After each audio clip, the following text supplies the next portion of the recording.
Assalamualaikum warahmatullahi wabarakatuh. Perkenalkan, nama saya Renaldi Indracaya dari kelas IE23C8, dan tujuan saya membuat video ini untuk memenuhi tugas pada pertemuan 16 dari Ibu Mia Amelia, STMT, selaku dosen pengampu mata kuliah Ekonomi Teknik. Dan di sini saya akan mempresentasikan tentang analisis kelayakan ekonomi menggunakan metode Net Present Value dan metode Internal Rate of Return dan Payback Period pada unit Stone Crusher di CVX, Kabupaten Kupang, Provinsi NTT. Selanjutnya pendahuluan. Kebutuhan material dalam pelaksanaan pembangunan yang semakin meningkat memerlukan alat berat yang beroperasi secara terus-menerus. Hal ini dapat mengakibatkan kerusakan pada alat seperti cone crusher yang perlu diganti untuk memenuhi kebutuhan material tersebut. Namun, penggantian alat memerlukan biaya investasi yang besar, sehingga penting untuk melakukan analisis kelayakan investasi agar keputusan penggantian alat dapat memberikan nilai pengembalian yang lebih besar dibandingkan dengan biaya yang dikeluarkan. Analisis kelayakan investasi ini mempertimbangkan beberapa aspek, seperti pendapatan dan keuntungan yang dihasilkan dari alat baru, biaya operasional, pajak, biaya perawatan, dan nilai waktu uang yang berpengaruh pada arus kas di masa depan. Oleh karena itu, perusahaan perlu menggunakan metode evaluasi investasi seperti Net Present Value, Internal Rate of Return, dan Payback Period. Untuk menentukan kelayakan ekonomi alat berat yang akan digunakan, hasil analisis diharapkan dapat memberikan masukan kepada perusahaan mengenai besarnya keuntungan yang diperoleh dan apakah penggantian alat tersebut layak dari sisi finansial. Selanjutnya, tujuan penelitian. Tujuan penelitian yang dapat disimpulkan adalah untuk menganalisis kelayakan investasi pada alat berat tipe cone crusher HPT 300, CSB 75, dan HST 100 yang digunakan dalam pembangunan dengan menggunakan 3 metode kriteria penilaian investasi, yaitu Net Present Value, Internal Rate of Return, dan Payback Period. Penelitian ini bertujuan untuk mengetahui apakah investasi pada masing-masing tipe cone crusher tersebut layak untuk dijalankan berdasarkan hasil perhitungan keuntungan dan periode pengembalian investasi. Selanjutnya, metode penelitian. Pada jurnal tersebut menggunakan 3 metode penelitian. Yang pertama itu ada metode studi literatur, yang kedua itu ada metode wawancara, dan yang ketiga itu ada metode pengolahan dan analisis data. Untuk metode studi literatur, penelitian ini dimulai dengan kajian literatur untuk memahami teori-teori dan konsep-konsep terkait dengan analisis kelayakan investasi, penggantian alat berat, serta metode yang digunakan untuk evaluasi investasi. Untuk metode wawancara dilakukan dengan pihak terkait untuk memperoleh informasi tambahan mengenai aspek teknis dan finansial dalam penggunaan alat berat, serta pendapat mereka mengenai kelayakan investasi alat tersebut. Dan untuk metode pengolahan dan analisis data yang diperoleh dari lapangan dan wawancara kemudian dianalisis menggunakan Microsoft Excel 2007. Analisis dilakukan dengan menggunakan 3 metode penilaian investasi, yaitu yang pertama itu ada Net Present Value untuk menghitung nilai sekarang dari arus kas masuk bersih dibandingkan dengan biaya investasi. Yang kedua itu ada Internal Rate of Return untuk menentukan tingkat pengembalian investasi yang dapat diharapkan.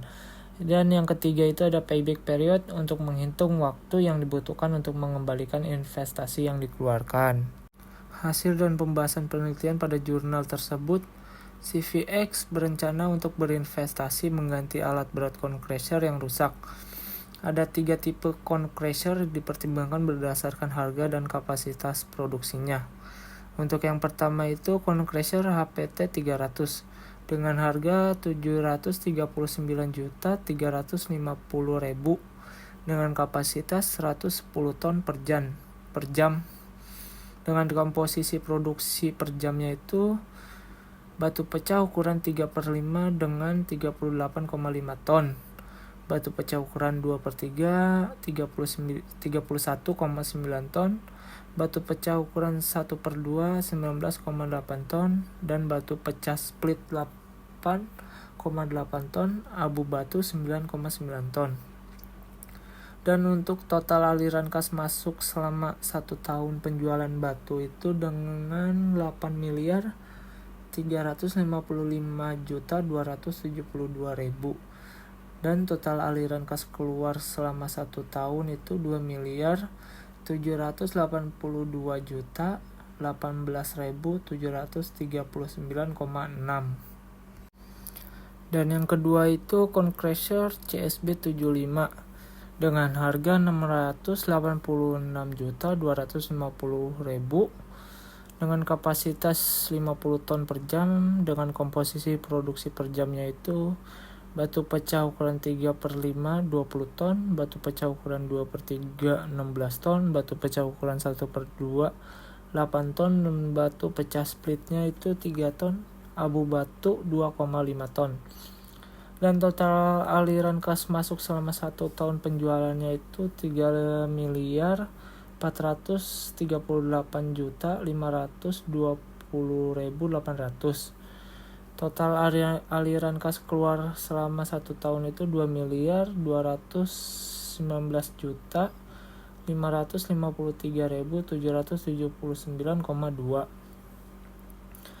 Dan komposisi produksi per jam, kesimpulannya itu berdasarkan hasil analisis, Concrusher HPT 300 memiliki kapasitas produksi lebih besar dan menghasilkan pendapatan tahunan yang jauh lebih tinggi dibandingkan dengan tipe CSB 75.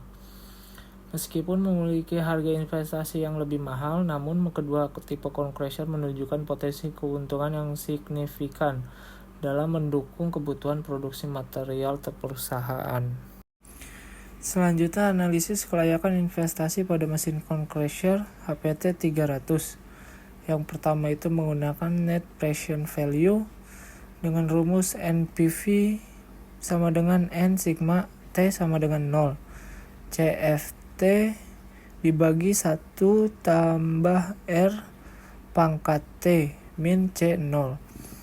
NPV lebih besar dari 0, maka investasi layak dilakukan menurut M. Giatman 2017.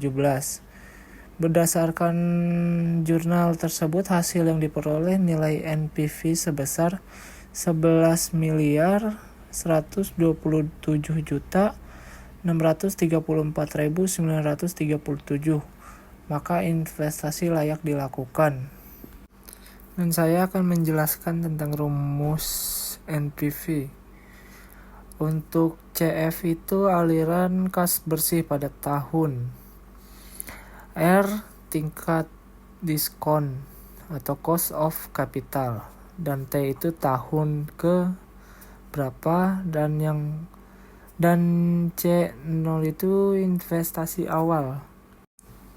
Dan yang kedua itu internal rate of return dengan rumusnya itu IRR sama dengan R1 ditambah NPV1 dibagi NPV1 min NPV2 dikali R2 min R1. Dan jika IRR-nya lebih besar dari MARR atau MAR, maka investasi layak dilakukan menurut M. Giatman 2017. Berdasarkan hasil jurnal tersebut, diperoleh nilai IRR-nya sebesar 30,514%, maka investasi layak dilakukan. Dan saya akan menjelaskan rumusnya. Untuk R-nya itu diskonto. Untuk angka 1 dan angka 2-nya itu sama, diskonto juga. Dan untuk menghitung IRR itu kita perlu mencari tingkat diskonto atau rate of return-nya yang membuat nilai sekarang bersih atau net present value. Proyek sama dengan 0, dengan kata lain kita mencari tingkat bunga yang membuat total nilai sekarang dari arus kas masa depan sama dengan investasi awal. Dan yang ketiga itu payback period atau dengan rumusnya itu PP sama dengan investasi awal dibagi proses tahunan. Hasil dari perhitungan menunjukkan bahwa waktu yang dibutuhkan agar modal investasi kembali yaitu 0,18 atau 2 bulan. Menurut M. Giatman 2017, jika payback period lebih kecil lamanya proyek, maka investasi layak dilaksanakan.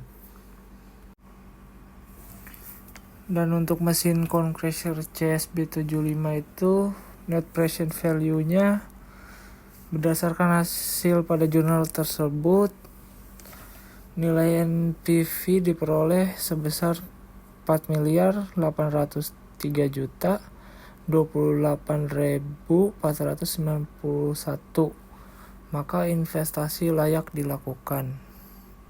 Dan untuk IRR-nya berdasarkan hasil yang diperoleh, nilai IRR sebesar 27,549%, maka investasi layak dilakukan. Dan untuk payback period compressor CSB75, hasil dari perhitungan menunjukkan bahwa waktu yang dibutuhkan agar modal investasi kembali yaitu 0,40 atau 4 bulan. Dan jika payback period kurang lamanya umur proyek, maka investasi layak dilaksanakan menurut M. Jatman 2017. Dan untuk compressor HST 100-nya, berdasarkan hasil pada jurnal tersebut, nilai NPV diperoleh sebesar 2.660.749.825, maka investasi layak dilakukan. Dan untuk IRR mesin compressor HST 100 itu diperoleh nilai IRR-nya sebesar 28,348%, maka investasi layak dilakukan. Dan untuk payback period mesin compressor HST 100 itu hasil dari perhitungan menunjukkan bahwa waktu yang dibutuhkan agar modal investasi kembali itu 0,39 atau 4 bulanan. Dan jika payback period kurang lamanya proyek, maka investasi layak dilaksanakan menurut M. Jatman 2017. Dan kesimpulan penelitian pada jurnal tersebut pada mesin compressor tipe HPT 300 itu, yang pertama, NPV-nya menghasilkan 8.283.186.000,1. Angka ini bernilai lebih besar dari 0, maka investasi layak untuk dijalankan. Dan untuk IRR-nya itu 553%, angka ini lebih besar dari nilai keuntungan yang diharapkan. Dan yang ketiga, payback periodnya menghasilkan 1,33, di mana angka ini menunjukkan lama pengembalian lebih kecil dari jangka waktu investasi, maka investasi ini layak dijalankan. Dan untuk tipe CSB75-nya itu NPV menghasilkan keuntungan sebesar 3.101.791.506. Angka ini bernilai lebih besar dari 0, maka investasi layak dijalankan. Dan untuk IRR-nya 245%, angka ini lebih besar dari nilai keuntungan yang diharapkan. Dan untuk payback periodnya menghasilkan 1,69, di mana angka ini menunjukkan lama pengembalian lebih kecil dari jangka waktu investasi, maka investasi ini layak untuk dijalankan. Untuk tipe HST 100, NPV menghasilkan keuntungan sebesar 1.778.740.695. Angka ini bernilai lebih besar dari 0, maka investasi layak untuk dijalankan. Dan untuk IRR-nya 255%, angka ini lebih besar dari nilai keuntungan yang diharapkan. Dan untuk payback periodnya menghasilkan 1,70, di mana angka ini menunjukkan lama pengembalian lebih kecil dari jangka waktu investasi, maka investasi ini layak untuk dijalankan. Mungkin sekian presentasi dari saya. Bila ada kurangnya mohon maaf. Wabillahi taufiq wal hidayah. Wassalamualaikum warahmatullahi wabarakatuh.